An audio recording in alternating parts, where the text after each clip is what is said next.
اولاد کے لیے سب سے بڑی وراثت کیا ہے؟ سورہ بقرہ آیت 133۔ ام کنتم شہداء اذ حضر یعقوب الموت اذ قال لبنیہ ما تعبدون من بعدی قالوا نعبد إلهك وإله آبائك إبراهيم وإسماعيل وإسحاق إلها واحدا ونحن له مسلمون۔ کیا آپ اس وقت موجود تھے جب یعقوب علیہ السلام کو موت آئی، جب انہوں نے اپنے بیٹوں سے کہا میرے بعد تم کس کی عبادت کرو گے؟ انہوں نے کہا ہم آپ کے معبود اور آپ کے آباء و اجداد ابراہیم، اسماعیل اور اسحاق کے معبود کی عبادت کریں گے۔ وہ ایک ہی معبود ہے اور ہم اسی کے فرما بردار ہیں۔ کیا آپ جانتے ہیں کہ ایک نبی کی آخری فکر کیا ہوتی ہے؟ سورہ بقرہ آیت 133 ہمیں سکھاتی ہے کہ اولاد کے لیے سب سے بڑی وراثت جائیداد نہیں بلکہ توحید ہے۔ ایمان کا اصل امتحان آخری لمحے میں ہوتا ہے۔ حضرت یعقوب علیہ السلام کی سب سے بڑی فکر اپنی جان نہیں بلکہ اولاد کا عقیدہ ہے۔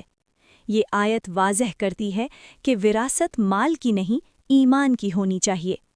اصل کامیابی یہ ہے کہ اولاد توحید پر قائم رہے۔ نبی کا دل آخری سانس تک دعوت توحید میں مشغول رہتا ہے۔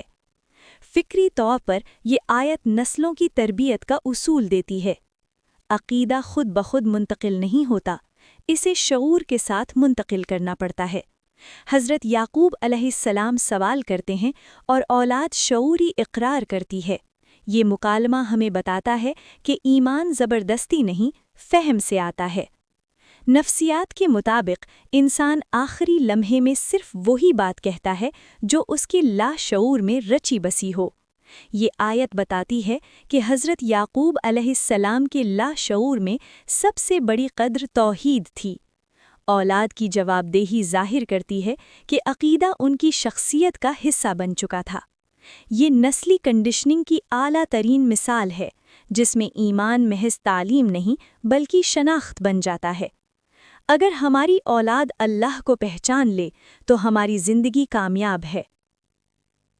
سورہ بقرہ آیت 133 حضرت یعقوب علیہ السلام کی آخری فکر بیان کرتی ہے، اولاد کا ایمان۔ یہ آیت والدین کے لیے ایک بڑا نقاب عبارت ہے، بے داغ نسلوں کی تربیت کے لیے۔ یہ آیت ہم سے سوال کرتی ہے، ہم اپنی نسل کو کیا دے کر